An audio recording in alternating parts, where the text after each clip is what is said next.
My name is Millie, and I'm 34 years old. By the time I pulled into my parents' driveway that evening, I was completely drained. I'd just finished a brutal double shift at the hospital where I work as a senior nurse. My feet felt like they were on fire. My back ached. And all I wanted was a hot shower and a few hours of uninterrupted sleep. Instead, my husband, Ryan, and I had come over because my mom insisted on a family dinner. Nothing special, she'd said over the phone earlier that day. We just want to see you too. Ryan stayed in the car while I walked up to the front porch. I figured I'd let my parents know we were there before he came in. I had my hand raised to knock when I heard voices from inside.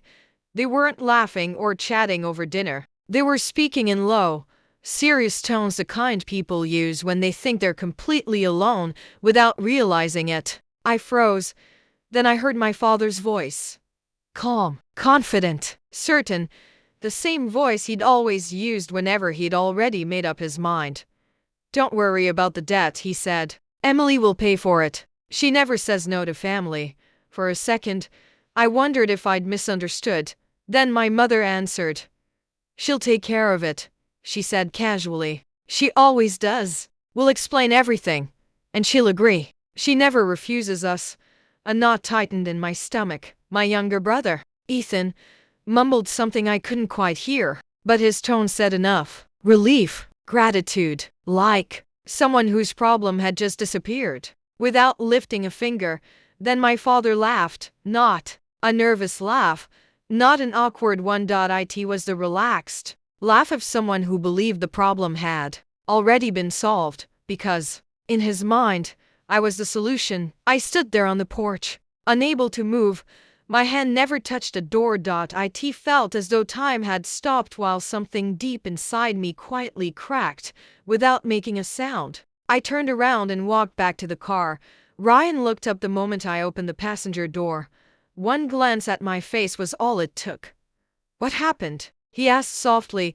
I swallowed the lump in my throat and repeated every word I'd heard, every sentence, every assumption, every laugh. He didn't interrupt. He didn't try to explain away what they'd said. He simply listened. When I finished, silence filled the car. Finally, Ryan looked at me and spoke with complete calm. Tomorrow morning, he said, move every dollar out of your personal account. I blinked. What? Everything, he repeated. Your savings, your overtime pay, every cent. Put it somewhere only you can access. I stared at him. He wasn't angry. He wasn't overreacting. He was protecting me. Do it before anyone from that house calls you with a heartbreaking story. For the first time that night, I felt like someone was standing beside me instead of expecting something from me. We never went inside. I texted my mom that I wasn't feeling well. It wasn't exactly a lie. I felt sick, just not physically. The drive home was almost silent. Ryan reached over and held my hand the entire way, gently rubbing his thumb across my knuckles as if reminding me I wasn't facing this alone. That night, sleep never came. I kept hearing my father's words. She never says no to family. The more I replayed them, the more I realized something painful. They hadn't been embarrassed. They hadn't even tried to hide it. They truly believed my kindness belonged to them. Somewhere along the way, I'd stop being their daughter and become their emergency fund, their backup plan, their safety net. And the worst part, I'd spent years making it easy. The next morning, I did exactly what Ryan suggested. One account after another, I transferred every dollar into a new account under my name alone. As I confirmed the final transfer, I expected to feel guilty. Instead, I felt something I hadn't experienced in years. Freedom. Chapter 4. The knock I was expecting had I felt after moving my money wasn't happiness. It wasn't anger either. It was something quieter, a strange calm I didn't recognize at first. Then it hit me. For the first time in my life, I wasn't protecting everyone else. I was protecting myself. I had no idea what was coming next, but somehow I knew I was finally ready for it.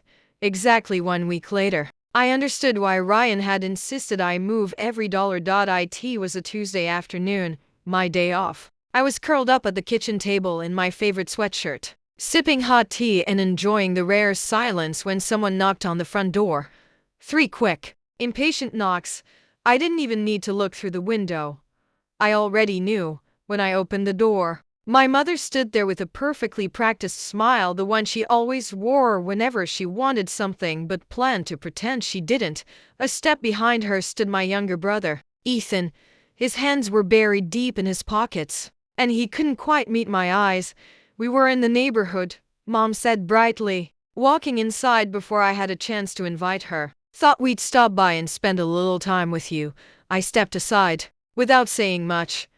I made tea, set out 3 mugs, then sat across from them at my own kitchen table and waited.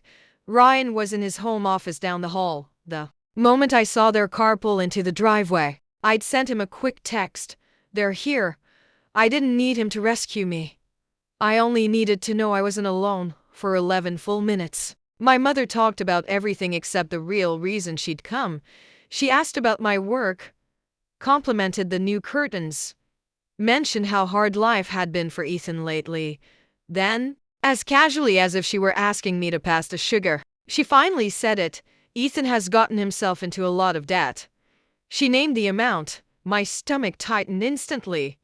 But we've all talked about it, she continued, smiling. We think the best solution is for you to help him pay it off.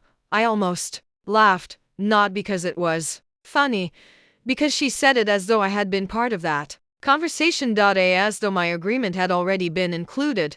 He's your brother, she added softly. Family takes care of family. I looked at Ethan. He stared at the table. He looked embarrassed, but not embarrassed enough to stop this, not embarrassed enough to tell our mother she was wrong.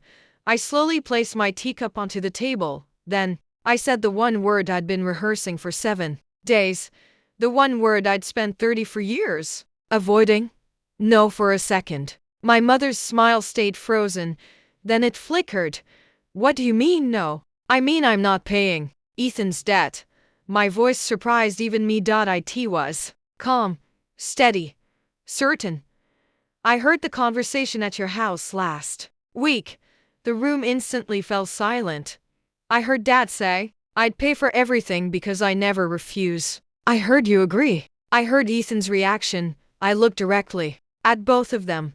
So don't pretend this is a last-minute emergency. It was planned. And my answer is still no. The silence that followed felt heavier than any argument. Then my mother shifted tactics. She accused me of being selfish. She reminded me of everything my parents had done for me growing up. She insisted families don't keep score. She told me Ethan was struggling while I had a stable career. Every sentence was carefully designed to make me feel guilty. 6 months earlier, it would have worked. I would have apologized before she even finished speaking. I would have reached for my checkbook. But the woman standing in that kitchen wasn't the same woman who had walked onto her parents' porch the week before. Something inside me had changed. Their guilt couldn't reach me anymore. It was like there was a wall around my heart, strong, quiet, and finally mine. Just then Ryan walked into the kitchen carrying a glass of water. He didn't interrupt. He didn't argue. He simply stood beside me. His calm presence changed everything. For the first time, my mother realized she wasn't dealing with someone she could pressure into saying yes. She tried one final time. After everything we've done for you. I met her eyes. I'm grateful for everything you've done, I said gently, and I love this family. But I won't let myself be treated like a backup bank account. I wasn't asked. I was assigned. That's not love. That's convenience. No one spoke. 20 minutes later, they left. Mom walked out without hugging me. Ethan quietly whispered, "Goodbye." I barely heard him when I closed the front door. I leaned against it and took the deepest breath I'd had in years. I expected to feel heartbroken. Instead, I felt relief. Real, overwhelming relief. Ryan wrapped his arms around me from behind. You okay? He asked softly. I smiled through tears. Yeah. And for the first time in a very long time, I truly meant it. That day wasn't just about saying no to my family's demands. It was the day I finally said yes to myself.